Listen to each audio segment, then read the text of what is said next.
So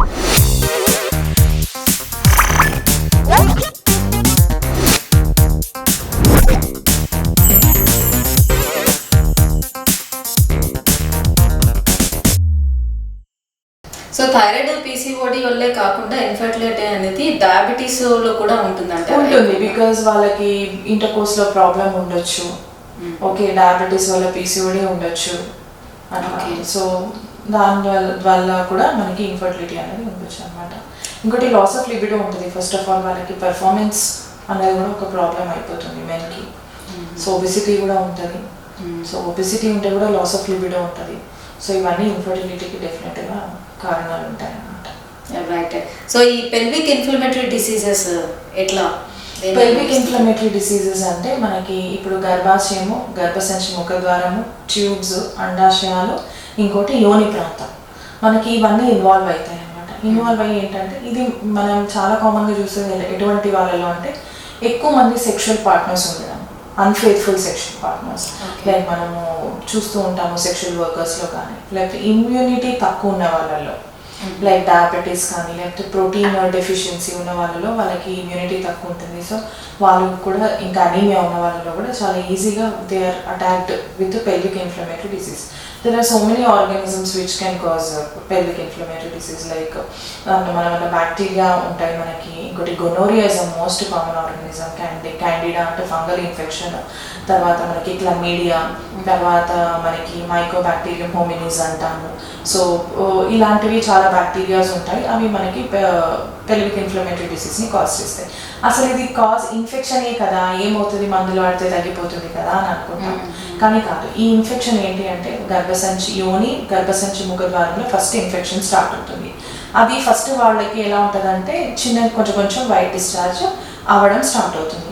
ఆ white discharge infection ఇంకా ఎక్కువ అయితే వాసన స్టార్ట్ అవుతుంది, తర్వాత దురద స్టార్ట్ అవుతుంది. ఆ వైట్ డిశ్చార్జ్కి ఒక కలర్ వస్తుంది. గ్రీన్ కలర్ ఉంటే ఏంటి అంటే వాళ్ళకి గ్రీన్ కలర్ అంటే ఈ ఇన్ఫెక్షన్ అంటాము, మనకి ఫ్లాజెల్లేట్ ఇన్ఫెక్షన్స్ అంటాము. తర్వాత మనకి డర్టీ వైట్ ఇన్ఫెక్షన్స్ అంటే బ్యాక్టీరియల్ వెజైనోసిస్ అంటాము. పలుకుల్లాగా ఉంటాయి, కర్డీ డిశ్చార్జ్, అది ఉంటే కనుక క్యాండిడా ఇన్ఫెక్షన్ అంటాము. సో ఇట్లా రకరకాల ఇన్ఫెక్షన్ని బట్టి మనము రకరకాల ట్రీట్మెంట్ కూడా మారుతూ ఉంటుంది అన్నమాట. సో ఈ సింటమ్స్ ఉన్న వాళ్ళు వెంటనే ఫస్ట్ వచ్చి నార్మల్ వైట్ డిశ్చార్జ్ కాకుండా వైట్ డిశ్చార్జ్ గా కొంచెం ఏదైనా థిక్గా దురద, వాసన, యూరిన్ ఇన్ఫెక్షన్ తోటి సింటమ్స్ చూస్తే వెంటనే అది ఇన్ఫెక్షన్ అని మనకు అర్థమైపోతుంది. ఆ ఇన్ఫెక్షన్ తర్వాత వచ్చే కాన్సిక్వెన్సెస్ ఏంటి, లైక్ గర్భసంచి లోపల లేయర్ కూడా ఇన్ఫెక్ట్ అవుతుంది. అప్పుడు పీరియడ్స్ అయ్యేటప్పుడు ఇంకెలా ఉంటుంది అంటే నీచు వాసన, ఒక ఇట్లా ఫిషీ ఓడర్, ఫిష్ మార్కెట్కి వెళ్తే ఎలా ఉంటుంది అలా వస్తుంది. ఇంకోటి ఎక్కువ గడ్డలుగా పోవడము అవుతుంది. అంతేకాకుండా వాళ్ళకి ఇన్ఫర్టిలిటీ వస్తుంది, ఎందుకంటే ఇన్ఫెక్షన్ ట్యూబ్స్లోకి కూడా వెళ్తుంది కాబట్టి. ట్యూబ్స్ లోపల మనకి ఇన్నర్ బ్రష్ బోర్డర్ అనేది ఒకటి ఉంటుంది అనమాట. ఆ బ్రష్ బోర్డర్ ఏం చేస్తుందంటే అండాన్ని ట్యూబ్ ఎప్పుడైతే పట్టుకుంటుందో ఆ బ్రష్ బ్రిజిల్స్ లాగా ఉండి ఆ అండాన్ని గర్భసంచి వైపుకి తోస్తుంది అనమాట. సో ఆ లోపల ఆ బ్రష్ బోర్డర్ పాడైంది అంటే ట్యూబ్స్ కూడా పాడైనట్టే అనమాట. అంతేకాకుండా ట్యూబ్స్లో కూడా హైడ్రోసాల్పింగ్స్ చేంజెస్ అనేవి వస్తాయి. అంతేకాకుండా ఊఫోరైటిక్ చేంజెస్. ఊఫోరైటిస్ అంటే అండాశయాలు కూడా ఇన్ఫెక్ట్ అవుతాయి. సో అండాలు అన్నవే ఉండవు. ఇంకోటి టీబీ కూడా వస్తుంది పెల్విక్ ఇన్ఫ్లమేటరీ డిసీజ్లో. TB is also one of the variant అనమాట. సో ఎండోమెట్రియంలో మొత్తం టీబీ బెసిల్ బాగా సెక్రెట్ అయిపోయి వాళ్ళకి ఇన్ఫర్టిలిటీ, ఎంత అండం విడుదలైనా, ఎంత స్పర్మ్ బాగున్నా కూడా లోపల ఇంప్లాంటేషన్కి వచ్చేసరికి టీబీ ఉంటుంది ఆ లేయర్లో. సో టీబీ ఉన్నప్పుడు కూడా వాళ్ళకి పిల్లలు అవ్వడం చాలా కష్టంగా ఉంటుంది అనమాట. సో అంతేకాకుండా ఈ పెల్విక్ ఇన్ఫ్లమేటరీ డిసీజ్ ట్యూబ్స్ పొట్ట లోపలికి ఓపెన్ అవుతాయి పేగుల దగ్గర. అక్కడ కూడా ఈ బ్యాక్టీరియా అంతా వెళ్ళి అక్కడ కూడా స్పిల్ అయిపోయి పేగులు కూడా అన్నీ అతుక్కుపోతాయి అనమాట. అతుక్కుపోయి ఆ ఇన్ఫెక్షన్ అనేది లివర్ వరకు వెళ్తుంది. ఓకే. సో మొత్తం పొట్ట మొత్తం సివియర్గా అడేషన్స్ వచ్చేసి పెల్విస్లో వెజల్స్ అన్నీ చాలా ఎంగాల్జ్ అయిపోయి దానికి అంటే ఇప్పుడు మనకి ఎక్కడైనా దెబ్బ తగిలితే రెడ్గా అవుతుంది కదా, రెడ్గా అయ్యి అక్కడ వేడిగా ఉంది అట్లా అవుతుంది కదా. సేమ్ అదే ప్రాసెస్ ఇన్ఫ్లమేషన్ అనేది గర్భసంచికి కూడా వెళ్తాయి. మనకి సైన్స్ ఆఫ్ ఇన్ఫ్లమేషన్ అంటారు, అంటే రెడ్నెస్ ఉండడము, హాట్గా ఉండడము, స్వెల్లింగ్ ఉండడము, ఇంకోటి లోకల్ రైజ్ ఆఫ్ టెంపరేచర్ ఉండడము. సో ఇవన్నీ సైన్స్ మనకి అక్కడ కూడా గర్భసంచి దగ్గర కూడా అవుతాయి అన్నమాట. So finally it will become a systemic problem, systemic infection అవుతుంది. సో అప్పుడు మనం సోర్స్ ఆఫ్ ఇన్ఫెక్షన్ అనేది లొకేట్ చేయడము ఇంపార్టెంట్. అది మనకి హిస్టరీ నుంచో తెలుస్తుంది. మల్టిపుల్ సెక్షువల్ పార్ట్నర్స్ ఉన్నారా, ఆఫెన్ అటాక్డ్ విత్ సెక్షువల్ డిసీజెసా, సెక్షువల్లీ ట్రాన్స్మిటెడ్ డిసీజా అన్నది మనకు తెలుస్తుంది అనమాట. Okay. So it is not a small thing. Just everyone says just white discharge. Not just white discharge. It is like, it can lead to infertility, it can lead to sepsis. So infection అయ్యేటప్పుడు white discharge తో పాటు ఇంకా వేరే symptoms ఏమైనా అంటే urine infection కూడా ఉంటుంది, pain కూడా ఉంటుంది, బ్యాక్ ఏక్, విపరీతంగా బ్యాక్ ఏక్ అని చెప్తా ఉంటారు. అండ్ ఇది ఇట్లానే వదిలేస్తే సర్విసైటిస్ వస్తుంది. సర్విసైటిస్ కనుక నెక్స్ట్ స్టేజ్ వచ్చి క్యాన్సర్ సర్విక్స్.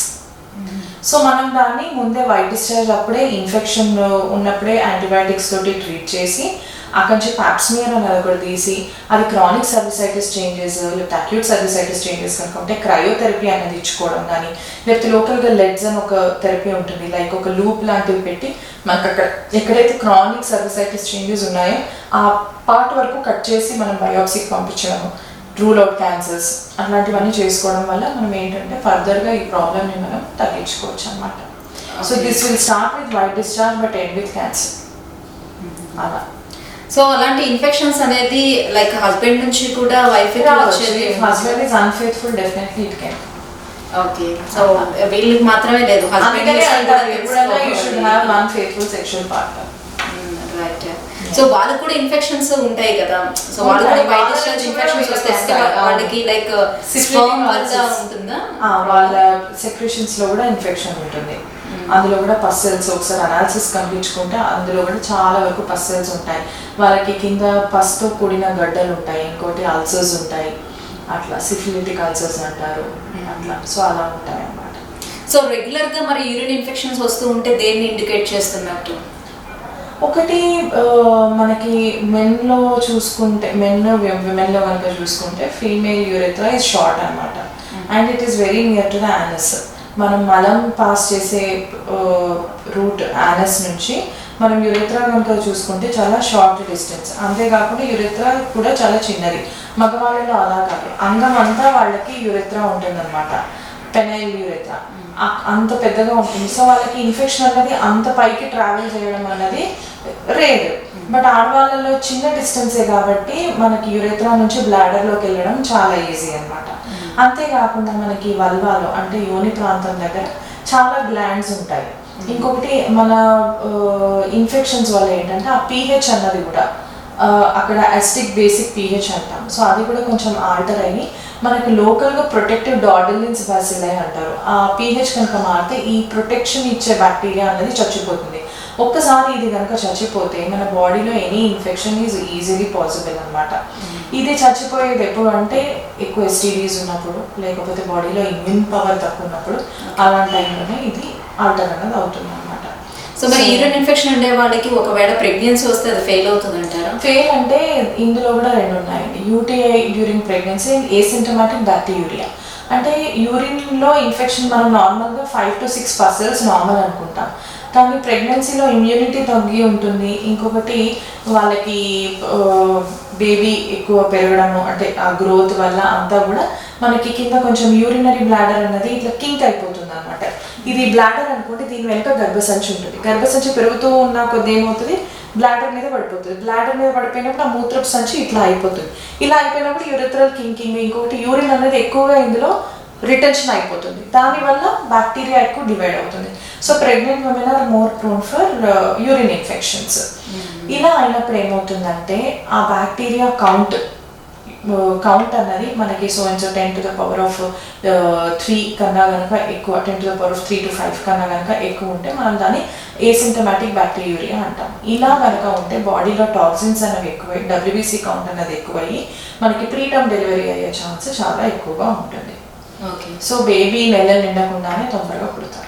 సో ఆ యూరిన్ ఇన్ఫెక్షనే కాకుండా లోకల్గా యోనిలో కూడా చాలా క్యాండిడా ఇన్ఫెక్షన్స్, ఇంకోటి జీడిఎం అంటే డయాబెటీస్ కాంప్లికేటింగ్ ప్రెగ్నెన్సీలో కూడా మనకి యోనిలో ఇన్ఫెక్షన్స్ కానీ మూత్రపు సంచిలో ఇన్ఫెక్షన్స్ కానీ చాలా ఎక్కువ అయిపోతాయి. అంటే ఆ ప్రెగ్నెన్సీని అలానే క్యారీ చేస్తూ వాళ్ళు మెడిసిన్స్ యూజ్ చేసుకుంటే ప్రెగ్నెన్సీ నిలబడే అవకాశం ఉంటుంది. అంత డేంజరస్ కండిషన్ ఏం కాదు, unless it is like colony count కనుక ఎక్కువ ఉంటేనే మనకి ఆ ప్రాబ్లం అనేది జరుగుతుంది. But still we can handle that, it is not a big problem. But if it is untreated అన్నప్పుడే అది ప్రాబ్లం అయ్యి నెలలు నిండకుండా శిశువు పుట్టే అవకాశం ఉంటుంది అనమాట. ఓకే. సో ఇటీవల కాలంలోని ప్రీ మెనోపాజ్ కేసెస్ ఎక్కువగా చూస్తూ ఉన్నాం. సో ఎందుకు అంత ఎర్లీ స్టేజ్లోనే వాళ్ళకి మెనోపాజ్ వచ్చేస్తూ ఉంటుంది? ఒకటి ఓవేరియన్ ఫెయిల్యూర్స్ ఎలా అవుతున్నాయంటే మనకి ఇన్ఫెక్షన్స్ వల్ల ఉండొచ్చు, పిఐడి వల్ల ఉండొచ్చు. ఇంకొకటి ఏంటంటే మనకి ఎండోమెట్రియోసిస్ అనే డిసీజ్ చాలా ఎక్కువ అవుతుంది, మనం చూస్తూనే ఉన్నాము. ఎందుకు అంటే life style, again environmental pollution, మనం తినే ఆహారంలో పొల్యూషన్, తాగే నీరులో పొల్యూషన్, ప్లాస్టిక్ యూసేజ్ ఎక్కువ. మనము పీరియడ్స్కి వెళ్ళినా కూడా ఒకప్పుడు బట్ట పెట్టుకునే వాళ్ళు, కానీ ఇప్పుడు అవి కూడా ప్లాస్టిక్ ప్యాడ్స్ అట్లా అవ్వడం వల్ల మనకి. ఇంకోటి ఫుడ్లో కూడా కేఎఫ్సి, మెక్డీ, ప్రాసెస్డ్ ఫుడ్ ఎక్కువైపోవడం, క్యాండీ ఫుడ్ ఎక్కువైపోవడము, హెవీ మెటల్స్ ఉండడం. మనకున్న మట్టి కూడా చాలా వరకు ఇండస్ట్రియల్ పొల్యూషన్తో, హెవీ మెటల్స్ తోటి అది పొల్యూట్ అవ్వడము, నీటి పొల్యూషన్ ఉండడం వల్ల ఏమవుతుందంటే అవన్నీ మన శరీరంలో వెళ్ళి సహజత్వం అనేది కోల్పోతుంది అనమాట. అంతేకాకుండా ప్లాస్టిక్ నుంచి వచ్చే టాక్సిక్ డైన్స్ అనేవి మన అండాశయంలో, గర్భసంచిలో ఎండోమెట్రియోసిస్ అనే ప్రాబ్లమ్ని చాలా ఎక్కువగా చేస్తుంది. ఎండోమెట్రియోసిస్ అనేది కొంచెం కొంచెంగా తినేస్తుంది. క్యాన్సర్ లాంటి కండిషన్ కానీ క్యాన్సర్ లాగా, దాని స్ప్రెడ్ మాత్రం క్యాన్సర్ లాగే ఉంటుంది. అంటే ఇప్పుడు మనం యూజ్ చేస్తున్న ఈ స్టేఫీస్ అవన్నీ మంచిది కాదంటారు? డెఫినెట్గా. అందుకనే అందరూ everyone is switching on to menstrual cups, tampons అలా. Because of this plastic, not just pollution to the environment but also మన బాడీ కూడా అలా అనమాట. సో మెనోపాజ్ స్టేజ్ లో ఉండే స్త్రీలకి ఎలా ఉంటుంది అసలు? అంటే దీనివల్ల మనకి అర్లీగా మన అండాశయాలు డిస్ట్రాయ్ అయిపోయి తొందరగా మెనోపాజ్ లోకి మనం వెళ్ళిపోతున్నాం. ఓకే, సో ఇలా ఉండే వాళ్ళకి మనం ఇంతకుముందు డిస్కస్ చేసుకున్నట్టు ఓవరీస్లోంచి వచ్చే హార్మోన్స్ ఏంటంటే స్కిన్ మీద, బ్రెయిన్ మీద, హార్ట్ మీద, బోన్ మీద ఎఫెక్ట్ ఉంటుంది. సో అంతేకాకుండా సెక్షువల్ లైఫ్లో కూడా చాలా ఎఫెక్ట్ ఉంటుంది. ఓకే, సెక్షువల్ లైఫ్లో ఎలా అంటే మనకి మొత్తం డ్రైనెస్ వచ్చి వాళ్ళకి ఒక మంచి సెక్షువల్ లైఫ్ అనేది ఉంటుంది.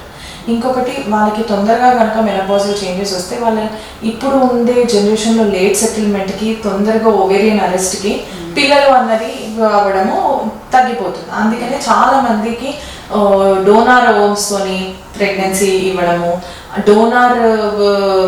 ఎక్కువ మంది డోనర్స్ అవ్వడం, because it has become like sort of business sort of.